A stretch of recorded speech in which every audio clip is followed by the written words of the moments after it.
noite. É sempre muito bom estar aqui de novo para a gente conversar e falar de coisas que são importantes e falar de coisas que a gente não pensa muito no nosso dia a dia. Então a gente vem aqui, é acolhido por essa casa, por essas pessoas que fazem essa questão de mostrar esse acolhimento, e a gente relaxa e começa então a repensar uma série de coisas. O assunto de hoje está no livro Caminho, Verdade e Vida. É um assunto que, se a gente lê, só tem uma paginazinha, mas é um assunto riquíssimo. Seria até interessante que vocês depois pudessem ler, porque nem tudo a gente consegue trazer, já que é muita coisa. E o título desse estudo é Oportunidade. Antes de falar um pouco sobre a palavra oportunidade, eu queria que a gente situasse, porque a citação que vai ser feita aqui é uma citação de João, que está no capítulo 7, no versículo 6.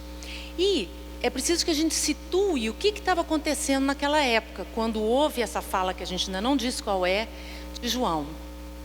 Acontecia que Jesus já sabia, já se aproximava o dia dele ser crucificado, e ele era visto como, por várias pessoas diferentes, de várias formas diferentes. Ele era visto como Messias, ele era visto como um impostor, uma pessoa que tinha ido lá para enganar o povo. Ele era visto por outras pessoas como uma pessoa boa, que ele já tinha realizado uma série de conhecidos. Antigamente a gente falava essa palavra, hoje a gente sabe que ela tem outro significado, milagres, que ele não fez nenhum milagre, ele se apossou de condições que ele tinha como uma criatura crística, e então ele fez as coisas que ele fez. E era preciso que fizesse para que as pessoas pelo menos olhassem para ele de uma forma, mas será? Será que esse é o enviado de Deus mesmo? Bom, mas pelo menos ele faz coisas que a gente não consegue fazer.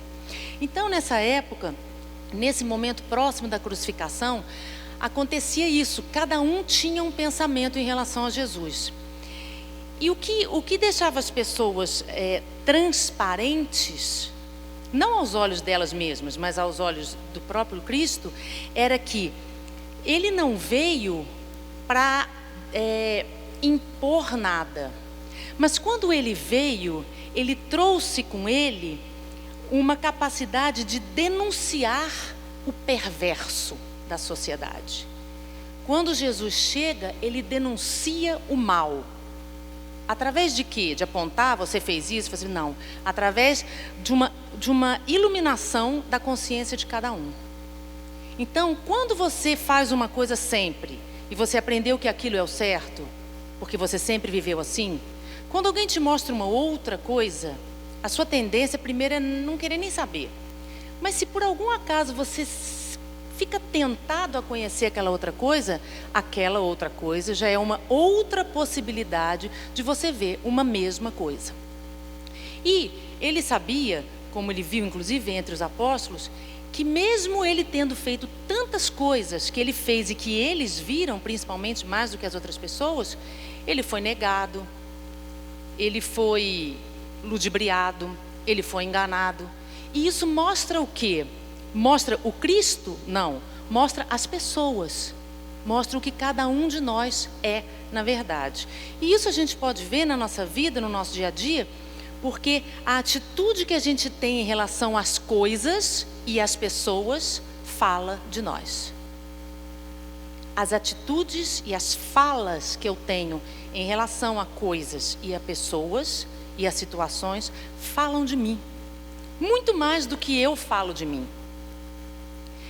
Então, nesse momento, Jesus, vendo aquele alvoroço, vendo aquela confusão, gente que acreditava, gente que não acreditava, gente que não sabia nem o que devia fazer, ele começa a se recolher e a perceber aquela movimentação das pessoas. E quando ele faz quando ele traz esse questionamento, quando ele chega e começa, através da luz dele, a denunciar o que cada um de nós traz de bom e traz de ruim, ele está fazendo único e exclusivamente a vontade do Pai. Porque quando a gente se descobre, a gente consegue mexer, a gente consegue mudar alguma coisa. Se eu acho que eu não tenho nada para mudar, mas que todo mundo que convive comigo tem um monte de coisa que precisa mudar, eu não consigo mudar nada, porque eu não acho que eu preciso mudar nada.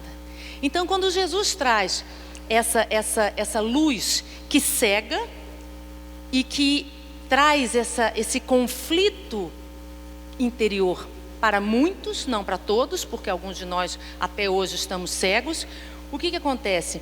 Ele sabe que essa é a única forma de libertar o homem dele mesmo. Essa é a única forma que a gente tem de libertar a gente mesmo da gente mesmo. Libertar o quê? De mim, do que não é bom em mim. Eu preciso ficar livre do que não serve. Eu preciso ficar livre do que não presta para eu ser melhor. Não tem outra solução. Não tem outra alternativa. Eu preciso, é como se eu tivesse com um copo cheio de alguma coisa e um outro vazio. Se eu quiser ter os dois copos cheios de coisa boa, o que está no copo, que também está cheio de coisa ruim, eu tenho que tirar. Não cabe as duas coisas. Então, nesse momento que a gente está vivendo aqui, é como se a gente estivesse também fazendo uma grande reflexão sobre o que a gente está fazendo na nossa vida. Quem é o Cristo para mim? Que mundo é esse que eu vivo? Eu estou vivendo para quê? Para acordar amanhã e trabalhar, pagar minhas contas, voltar, pegar menino no colégio, levar a menina, arrumar merenda, tirar isso, botar roupa, né? Então, isso que a gente faz, não tem problema nenhum, porque o mundo é isso. Mas a gente precisa aproveitar as oportunidades que esse mundo me dá. E é isso que a gente não faz. Porque a gente tem na mente que oportunidade é sempre uma coisa boa. Oportunidade é sempre uma coisa assim muito legal, que aí eu não tive, mas o fulano teve. Não é isso que é oportunidade. Oportunidade é uma ocasião que me propicia fazer alguma coisa, de bom e de ruim. É uma ocasião, é uma situação que acontece que me propicia fazer alguma coisa. E é alguma coisa que vem num tempo apropriado. Eu posso até querer, mas só vem na hora que tem que vir. Porque a espiritualidade sabe quando a gente está mais ou menos pronto. E muitas vezes, estando até mais ou menos pronto, a gente perde essas oportunidades. Depois a gente vai falar sobre isso um pouquinho. Então a gente vê que oportunidades são situações que propiciam que eu me comporte, faça escolhas melhores, viva de uma forma melhor. Mas a gente não consegue enxergar isso porque a gente está sempre com essa ideia que a gente falou antes, de que vai acontecer uma grande oportunidade. E a gente, nessa esperança das grandes oportunidades, perde as reais oportunidades. Porque é no dia a dia, na minha relação com as coisas e com as pessoas, que eu aparo as minhas arestas, que eu consigo dar uma segurada naqueles defeitos que me fazem me sentir mal, que me fazem me sentir diferente, que me fazem me sentir com vergonha. Só estando em relação com alguém é que eu consigo perceber aonde eu estou errando e aí tentar consertar. O grande problema é que quando a gente percebe que a gente está errando, a gente tende a sair, ficar longe, evitar aquela relação. E aí a gente perde uma grande oportunidade. Então, entendendo que oportunidade é tudo o que me acontece, que me dá a condição de ser diferente, de ser melhor, eu queria fazer uma pergunta para vocês. Tem alguém aqui que não está respirando? Todo mundo está respirando? Mesmo? Então que bom, porque estamos todos cheios de oportunidades. Então, baseado nisso, vamos então pegar a frase que João anotou, que foi dita por Jesus. A frase diz o seguinte: disse-lhes, pois, Jesus: ainda não é chegado o meu tempo, mas o vosso tempo sempre está pronto. Pronto, dá para parar aqui.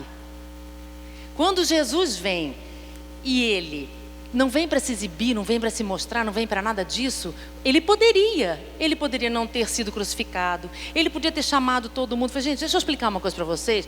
Eu sou o enviado de Deus e tal. Podia ter feito isso tudo, mas ele não fez nada disso. Porque ele não tinha necessidade disso, o tempo dele ainda não era chegado. Mas ele avisa para todos nós: o vosso tempo está sempre pronto.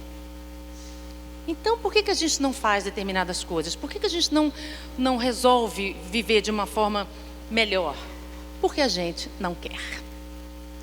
E aí a gente chega hoje à seguinte conclusão: hoje, nós todos que estamos aqui somos o resultado, uma soma de todas as nossas escolhas na vida. Hoje nós somos o resultado de todas as escolhas que nós fizemos na vida. Ah, mas teve um dia que eu não escolhi isso não, isso aconteceu comigo. Aconteceu assim. Existem coisas que realmente acontecem, sim. Mas se a gente for pensar, a gente é responsável e a gente é o resultado das nossas escolhas. Ah, mas o meu marido é assim, a minha esposa é assim. Fui eu que escolhi. Ninguém te levou na frente do padre, na frente sei lá de quem, e te obrigou, botou uma caneta na mão e te obrigou a casar. Acho que não, né? Eu não tenho mais isso hoje em dia. A minha vida financeira é fruto das minhas escolhas. Comprei, estou toda endividada. Não sei vocês. Isso acontece mesmo, porque são escolhas que a gente faz. São oportunidades que a gente tem de ceder ou não à tentação do ter. E aí a gente escolhe errado. E passa a noite fazendo conta. E depois chega no dia seguinte e não consegue dormir. Ninguém obrigou a gente a comprar nada. Ninguém obrigou a gente a fazer dívidas e mais dívidas e mais dívidas. A gente fez por imprudência, por vaidade, para querer mostrar para os outros. E por uma série de outros motivos, por medo, enfim, por uma série de outros motivos que não vem ao caso. Mas o importante é a gente ter consciência de que hoje eu sou o resultado das escolhas que eu fiz. Eu tenho um filho, uma filha que me dá muito problema. Como eu eduquei essa criança? Como é que foi a educação que eu dei para ela? Eu permiti tudo? Se eu permitir tudo, ela está achando que pode tudo. Inclusive, me tratar do jeito que ela me trata. Então, dentre outras várias coisas, a gente percebe que tudo o que a gente faz foi porque a gente escolheu de um jeito ou de outro.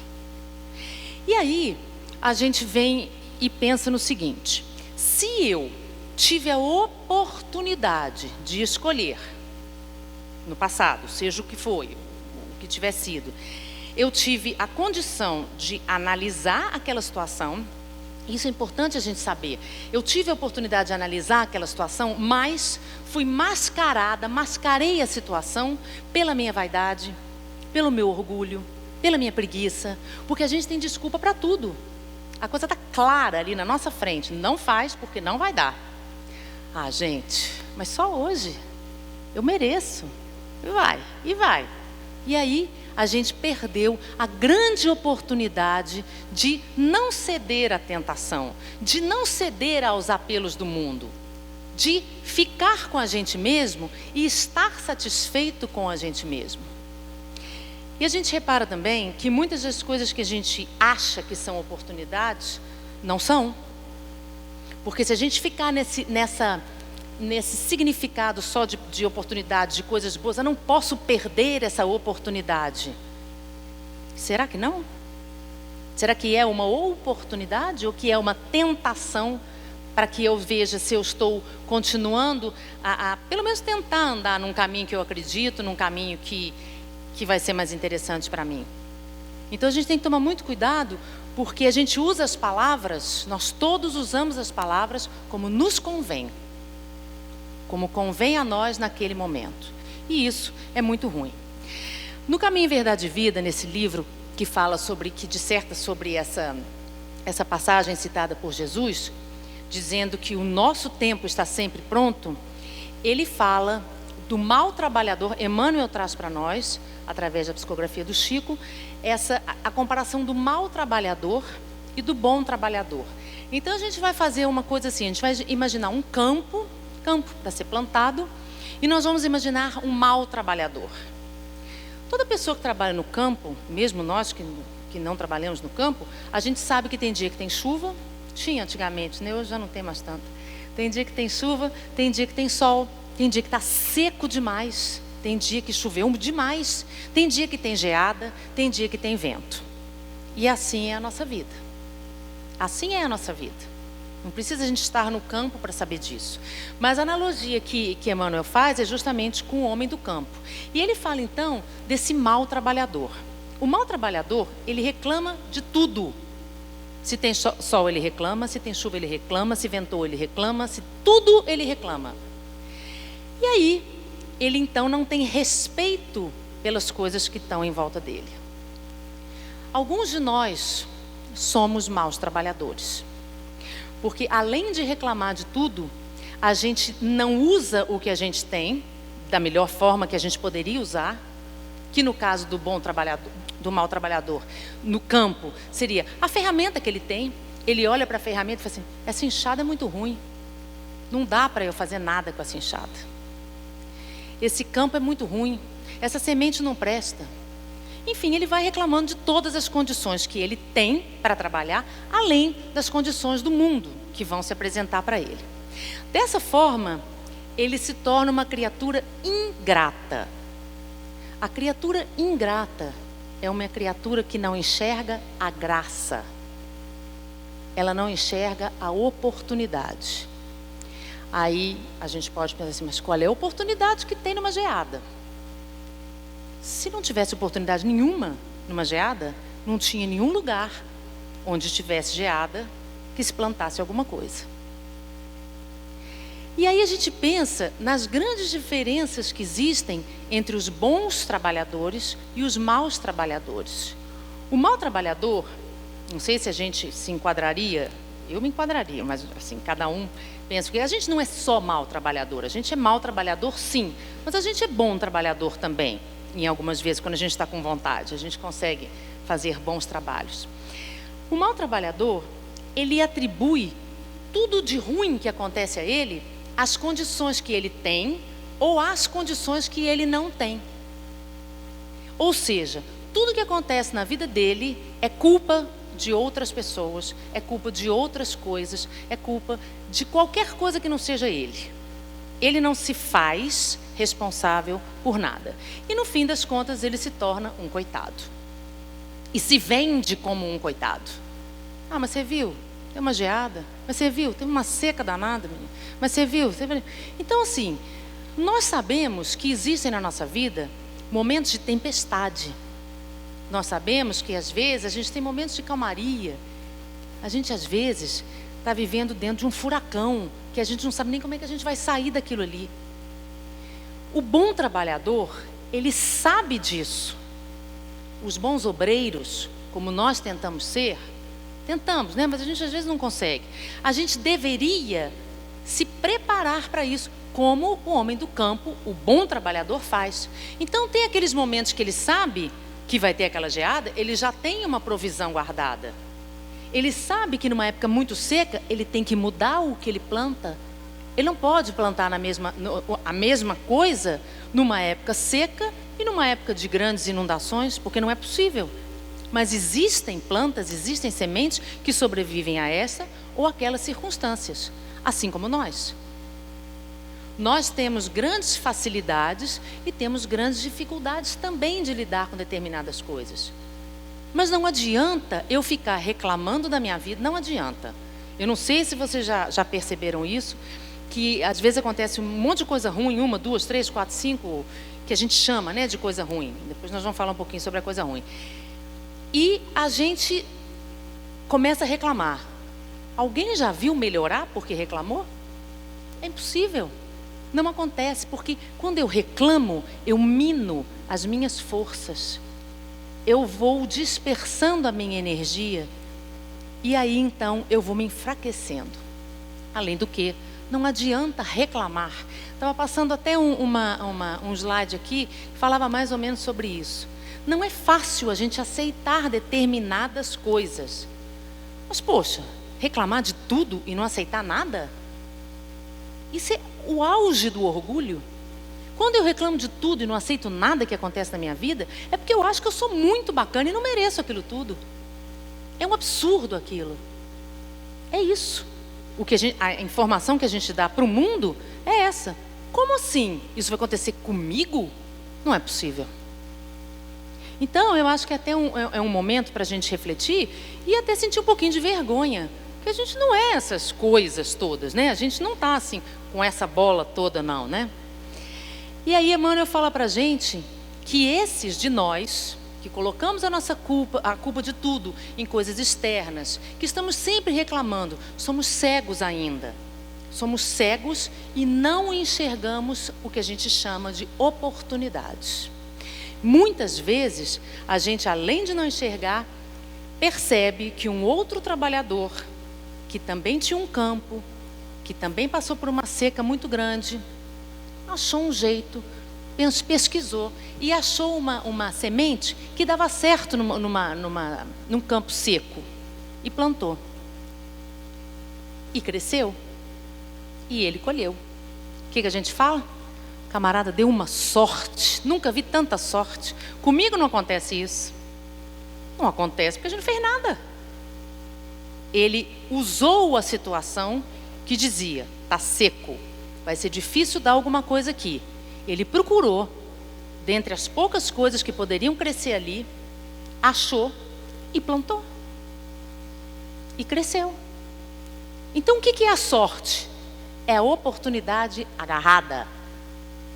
Mas é a oportunidade agarrada.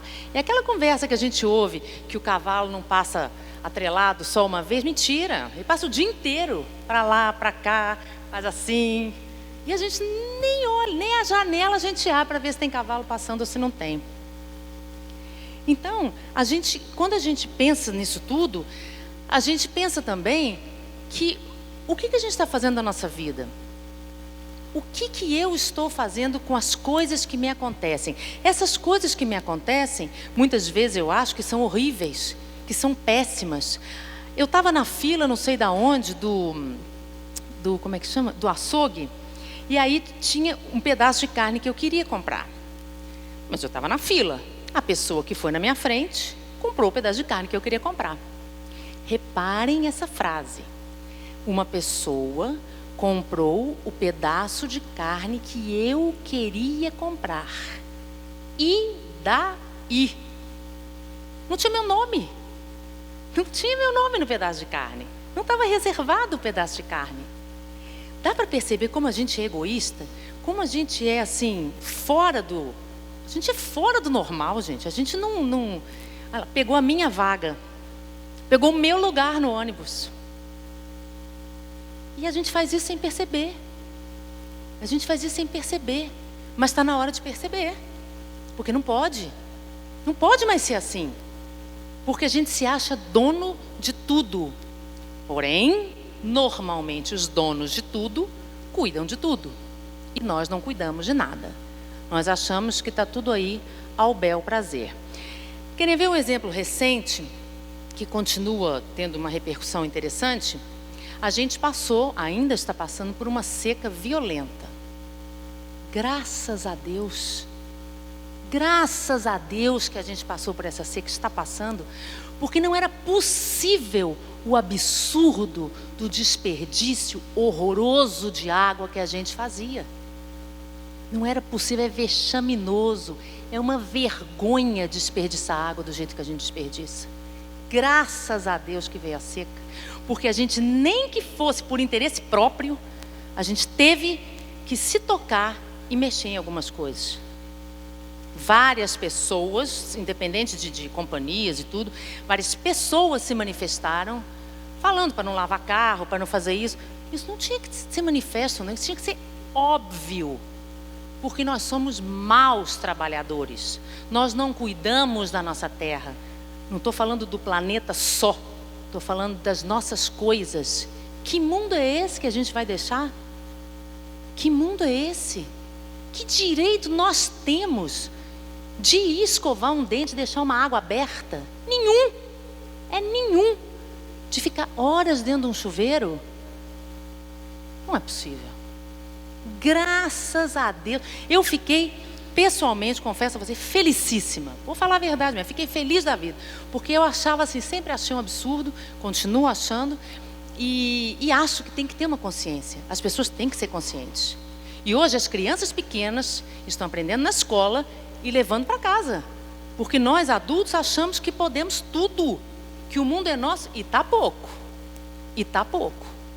Então, gente, eu acho que, por exemplo, numa situação dessa, que a gente percebe, finalmente, que a gente tem que cuidar das coisas, porque as coisas acabam, numa situação dessa, é um momento que a gente pode também perceber uma grande oportunidade de viver de uma forma diferente. Está aí aquilo que a gente falou no começo. Oportunidade é tudo que me leva a me mexer de uma outra forma, a ser um pouco melhor. Se eu conseguir fazer de tudo o que me acontece uma mexidinha em mim, um jeitinho melhor, eu vou ser muito mais feliz. Não é para botar no caderno, hoje eu consegui, amanhã, olha, já consegui. Não é isso não. Eu vou me sentir melhor, porque eu vou sentir que eu estou evoluindo. Porque eu vou sentir que eu estou andando para frente. Que eu não estou parada, amassada no barro, esperando o mundo vir rodando, e se o mundo vai rodando, eu vou ficando. E achando que tudo faz parte da paisagem, que eu tenho direito a tudo, e continuando a reclamar das coisas que eu reclamo no nosso dia a dia. Mas isso não é muito o nosso caso, não, né, gente? A gente está falando só de outras pessoas que tem por aí. Bom, o bom trabalhador, ele encontra nas situações boas e nas situações difíceis o mesmo empenho no trabalho. Isso é uma coisa difícil para a gente. Porque você trabalhar quando você está bem, você trabalhar em você mesmo, você tá na paz. Aí chega uma pessoa na sua casa, seu marido, seu filho, sua mãe, sua sogra, quem for, com a macaca, atazanado. Você estava na paz, você estava na boa. E chega aquela criatura, parece que chegou ela e mais um monte atrás dela. Eu tenho sempre duas possibilidades. Ou eu fico na minha, vibro e tento continuar bem. Ou eu falo, assim não dá. E quando eu falo assim não dá, é mentira, porque dá. Quando eu falo assim não dá, eu estou como aquele mau trabalhador colocando a culpa no externo. Na sogra. Sogra é ruim, vamos botar outro. Na mãe, no filho, no pai, porque sogra já é ruim, né, gente? Então não a minha. E nem eu vou ser sogra ruim também não. Então, a gente sempre tem essa possibilidade de achar que, poxa, eu estava tão bem, fulano chegou e estragou tudo.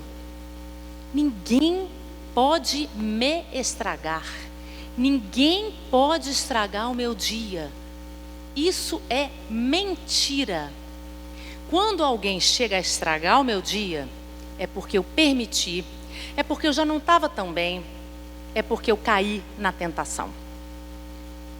E não é na tentação de, o espírito, não tem nada disso. É na tentação de mim mesma. Porque na hora que a pessoa vem me tentando, chega uma hora que a gente fala assim, mas aí eu não aguentei. Aí eu não aguentei. Como é que chama isso? Orgulho. Por que chama orgulho? Porque ela fez uma vez, 2 vezes, 3 vezes. Espera aí, sou eu. A pessoa não pode fazer 3 vezes comigo, porque 3 vezes é demais. Então o nome disso é orgulho. Percebe como as pessoas não têm esse poder? E quando eu dou esse poder, eu normalmente tenho uma intenção depois disso, que é de ser a vítima. Estava tão bem, fulano veio, estragou tudo, olha como é que eu estou agora. Azar o seu. Ficasse mais firme, azar o meu. Vigiasse mais, prestasse mais atenção, não deixasse cair assim não. Isso é exercício. E aí a gente muitas vezes não enxerga o tamanho da oportunidade que essa situação está me dando. Por quê? Se eu estou bem e chega uma pessoa perto de mim que não está bem, qual é a grande oportunidade que eu estou tendo? De me testar e de me firmar. Eu me firmando, eu me sinto mais forte. E aí eu falo, consegui. Fulano foi embora, mas eu consegui conversar, eu consegui falar, e eu ainda estou bem. Então, isso é oportunidade. Mas a gente dá outros nomes, a gente fala que é canseira, perseguição, obsessor, a gente dá esses nomes. Mas não é, chama-se oportunidade, que é o nome que a gente não dá. Porque se a gente der, junto com essa palavra vem outra, responsabilidade. Se eu enxergo a oportunidade, eu sou responsável pela escolha que eu vou fazer naquele momento. Aí é que mora o perigo. Então eu prefiro dizer que mas eu nem vi que era uma oportunidade. Então agora a gente não vai ter mais essa desculpa. Porque a gente sabe que tudo que a gente faz é oportunidade. Porque, segundo Emmanuel nesse livro, tudo que nos acontece é graça. E graça a gente tem que agradecer. É bênção. Eu tive a oportunidade de estar num lugar, há um tempo atrás, numa praia, linda, muito bonita. E tinha um restaurante assim, dentro do hotel que eu estava. E de repente começou um monte de cadeira a mexer, eu não estava entendendo direito o que era. Chegou um rapaz, de uns 25 anos mais ou menos, totalmente cego. Ele não tinha pouca visão, ele não enxergava nada. E ele veio com a bengala, os amigos abrindo, tinha um grupo de amigos, abrindo espaço para ele poder se sentar nessa mesa desse restaurante. Eu falei, meu Deus, o que esse moço veio fazer aqui se ele não enxerga nada? Um lugar tão lindo. Eu confesso a vocês que essa foi a pergunta que eu fiz para mim. E me deu uma vergonha, mas uma vergonha de mim, que foi tanta vergonha que eu não tenho nem vergonha de contar a vergonha que eu senti. Foi horrível, porque eu falei, minha filha, ajoelha aí agora e agradece, porque você pode ver esta maravilha. Porque você pode ver esta paisagem. Você pode sentir o cheiro do mar. Você pode sentir a brisa do mar. Mas você pode ver essa paisagem. E confesso que isso me incomodou muito. Muito. Acho que a gente pode pensar sobre isso.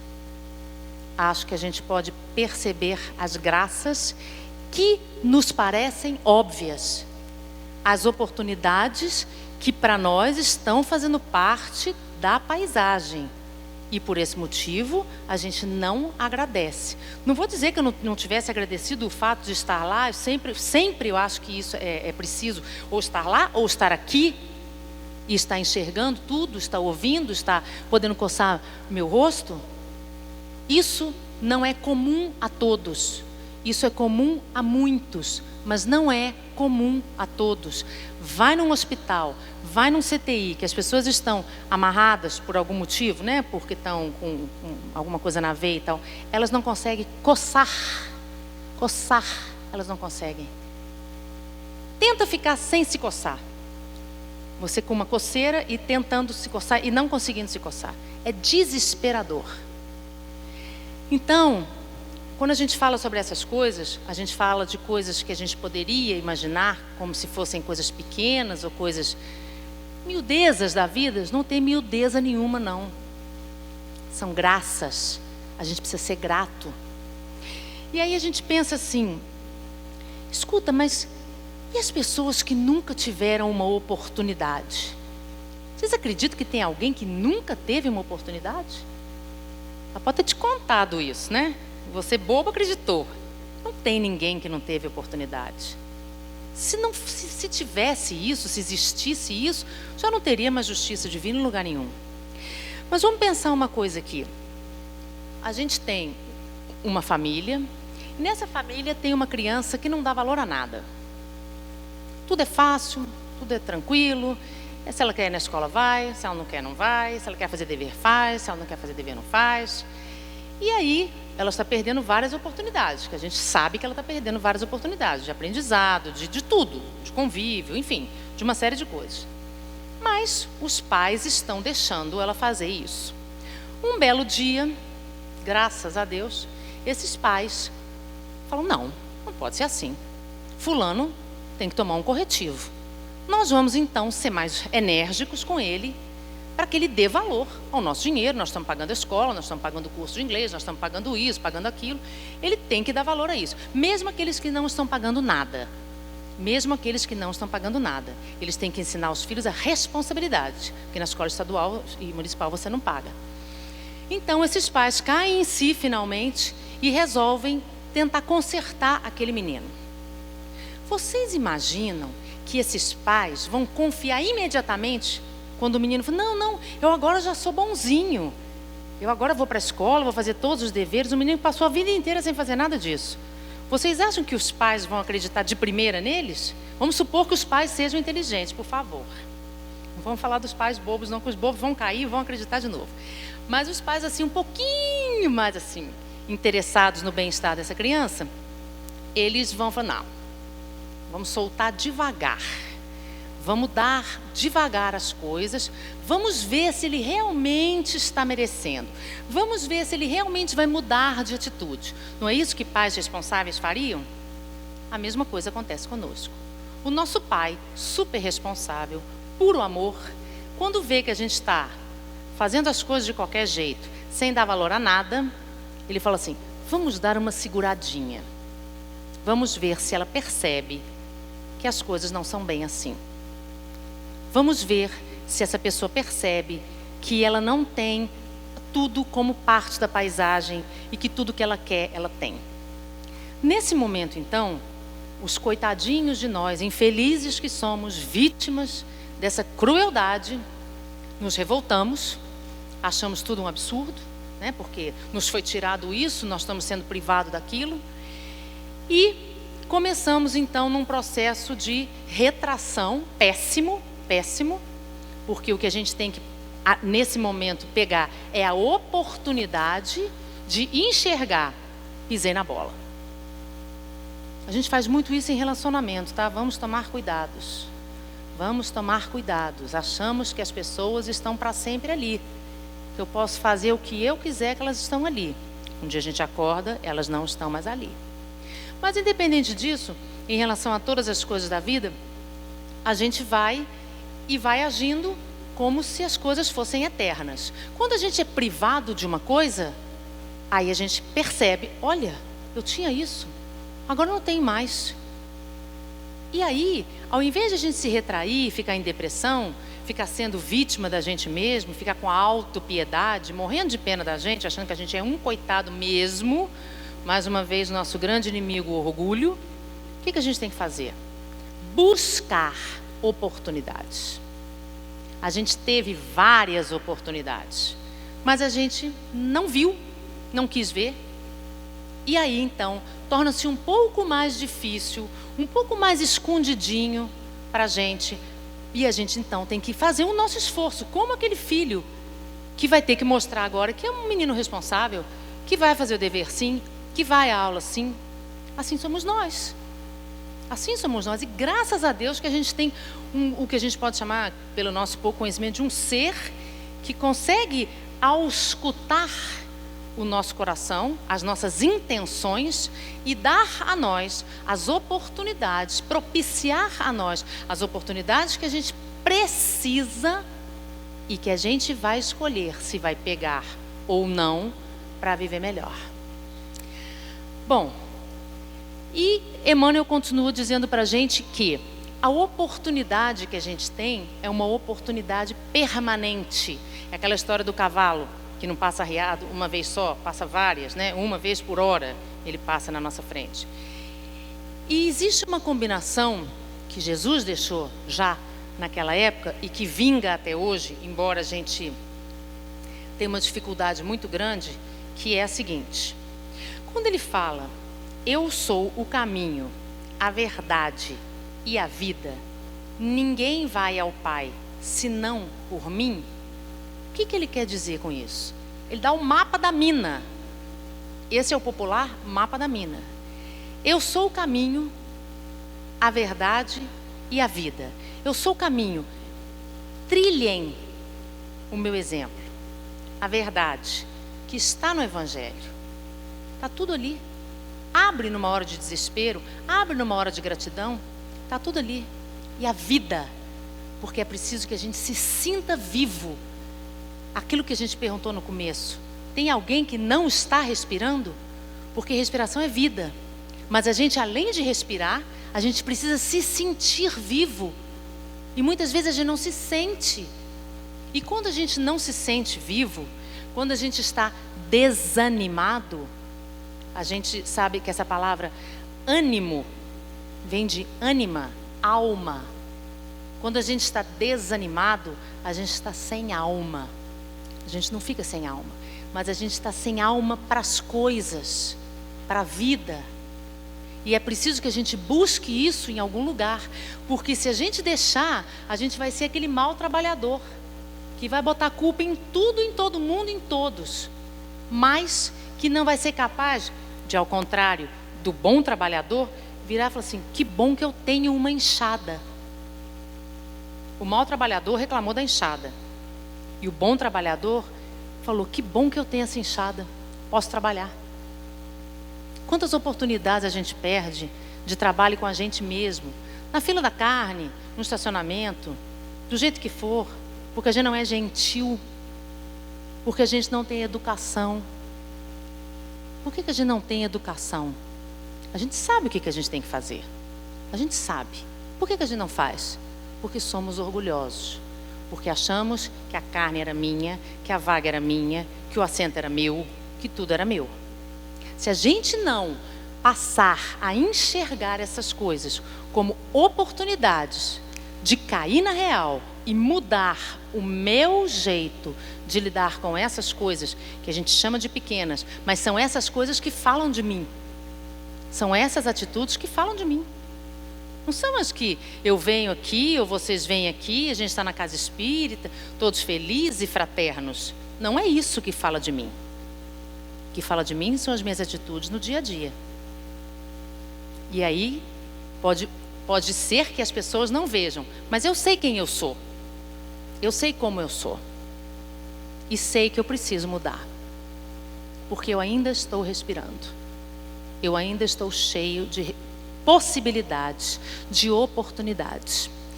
Queria contar uma historinha que eu acredito que vocês saibam, mas não tem problema a gente ouvir de novo, não. Era uma vez um sábio que passeava por uma floresta com o seu fiel discípulo. E esse sábio, passeando por essa floresta, avistou uma casinha muito pobre mesmo. E foi então nessa casinha visitar. Quando ele chegou nessa casinha, tinha um casal, umas crianças assim, com umas roupas muito esfarrapadas. Uma casa muito pobre, sem utensílios, sem nada. E ele então pediu licença, se dirigiu ao dono da casa e perguntou: vocês passam muitas dificuldades? Como é que vocês sobrevivem aqui? E o dono falou: olha, a gente tem essa vaquinha dá muito leite. Então, a gente pega uma parte do leite, fica para nós, a gente faz queijo, faz manteiga e tudo mais, e o resto a gente vai para a cidade com esse leite e troca por coisas que a gente precisa. Outras, né? Que não sejam propiciadas pelo leite da vaquinha. E o sábio ficou lá pensativo, ficou um tempo lá, chamou o fiel discípulo dele e foram andando. Avistaram a vaquinha. O sábio virou para o discípulo e falou assim: meu discípulo, leve a vaquinha até o precipício e jogue a vaquinha do precipício. O fiel escudeiro quase morreu. Falou: mas mestre, a única coisa que eles têm é a vaquinha? Como o mestre continuava em silêncio, ele obedeceu.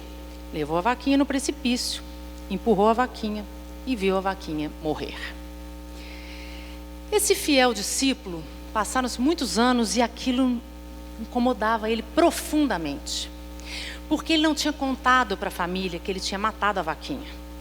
E ele ficava imaginando horrores, horrores e horrores. A família morta, no chão, sem comida, sem nada, enfim, ele imaginava horrores. Então, um belo dia, ele decidiu que ele ia voltar para essa floresta, ia contar tudo para eles e ia ajudar a essas pessoas.